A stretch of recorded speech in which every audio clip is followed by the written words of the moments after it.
Omen 4 Przebudzenie, które to już przebudzenie w światowej kinematografii? Kolejne, oczywiście, że tak. Omen 4 to miała być pierwsza z wielu kontynuacji. Jest to film telewizyjny, nie kinowy, mimo że był w kilku krajach wyświetlany, ale o tym za chwilę powiem.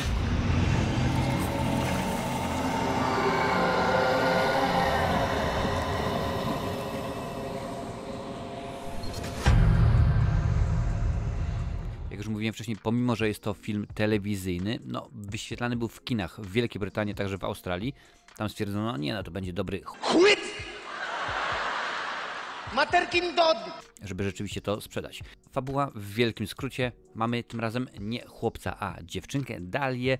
No i oczywiście, że tak, ona jest zła, ona wie od dnia pierwszego, że jest zła, no i dzieją się dziwne rzeczy. Ludzie giną i tak dalej, i tak dalej. Więcej chyba nie trzeba mówić, bo jak dla mnie czwarta część to jest no, nowa wersja jedynki, tak zwany sequel, czy reboot, czy jak to zwał, tak zwał. W każdym razie miało wyjść fajnie, a wyszło jak zawsze. Oczywiście wiadomo, że jest to czwarta część, więc nie wymagamy nie wiadomo czego, ale taki film powinien straszyć.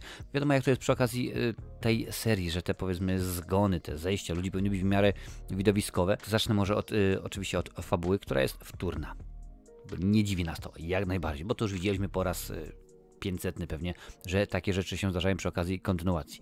Ale żeby było cokolwiek, co rozszerza to uniwersum omenowe, no teoretycznie jest, bo dowiadujemy się, że Damian, no, którego w tym filmie nie ma w ogóle, nie ma prawa być, gdzieś tam jakieś jest powiązanie, on chyba nie żyje.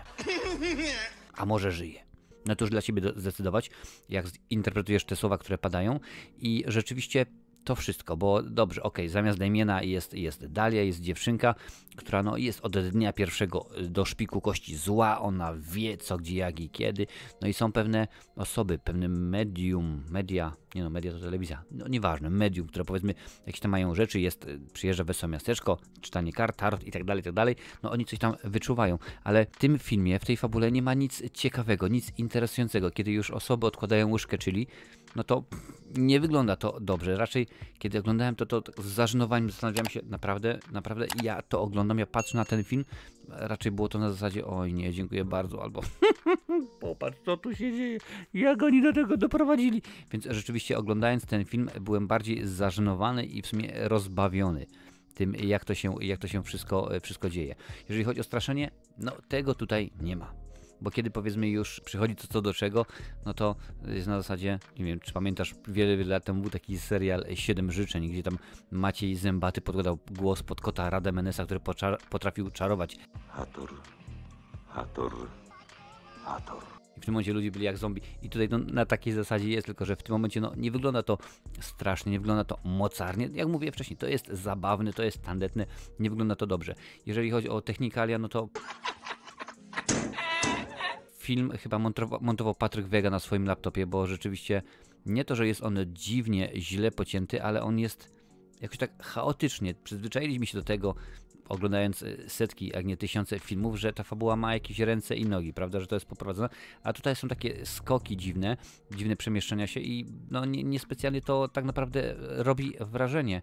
I oglądając ten film zastanawiałem się, po co? No, znaczy ja wiem po co, bo oczywiście chodziło o kasę, jak już mówiłem wcześniej, ten film miał być początkiem nowej trylogii, miały być kontynuacje, bo stwierdzono, że trzeba odświeżyć, no w sumie, słuchaj, oryginał z Gregory Peckiem zarobił mnóstwo pieniędzurów, oczywiście jeżeli patrzeć na tamte czasy i było to rzeczywiście dobrze oceniane kino. Zresztą wiele filmów z tamtego okresu, bo czy to oczywiście Dziecko Rozmary, czy powiedzmy Lśnienie, Egzorcysta i tak dalej. Te filmy dosyć fajnie były oceniane, dosyć dobre miały kanony, kontynuacje, no poza w sumie Dzieckiem Rozmary, ale okej, teraz o tym filmie nie mówimy. Damien przynajmniej był mroczny.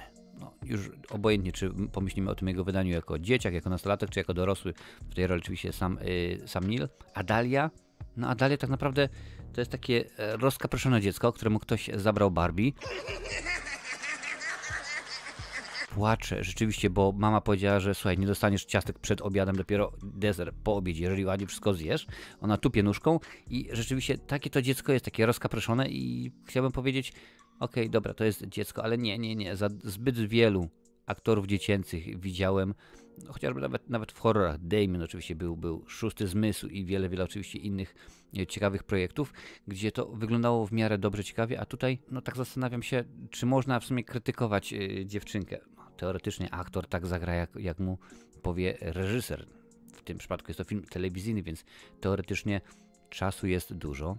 Teoretycznie oczywiście, bo wiadomo, że pewne rzeczy się mogły się nie zgadzać, ale jak to było zorganizowane? No ciężko na to rzeczywiście powiedzieć. Oczywiście skoro to miała być pierwsza część, jedna z wielu, no to mamy otwarte zakończenie. Co mnie się tak naprawdę rzuca bardzo w oczy, chamska, wulgarna symbolika. No bo wiemy oczywiście, że odwrócony krzyż i tak dalej, to te wszystkie symbole Seta, pozdrawiam algorytm, żeby rzeczywiście pojawiały się i na koniec również takowe symbole się pojawiają. No wiadomo, skoro jest kontynuacja, no to wiadomo, że no nie Damien, ale Dalia, tak jak musiała najbardziej przetrwać, przeżyć, tutaj niczego nie zdradzam, bo to jest oczywista oczywistość. Można powiedzieć, ok, dobrze, ciekawie, sensownie zrobione, ale nie.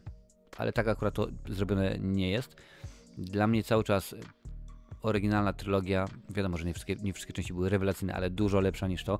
Jeżeli chcesz, to w opisie, także w przypiętym komentarzu będzie link do tychże filmów, możesz sobie kupić na Blu-ray, zobaczyć jak to się po latach ogląda. Omen Przebudzenie. Zgadza się, nie Obcy Przebudzenie, nie Przebudzenie Mocy, Omen Przebudzenie, czyli czwarta część, no nie, to nie jest dobre kino i nie mogę powiedzieć, że idź, obejrzyj jak najbardziej, sprawdź jak to się je. Ten film nie działa w zbyt wielu aspektach.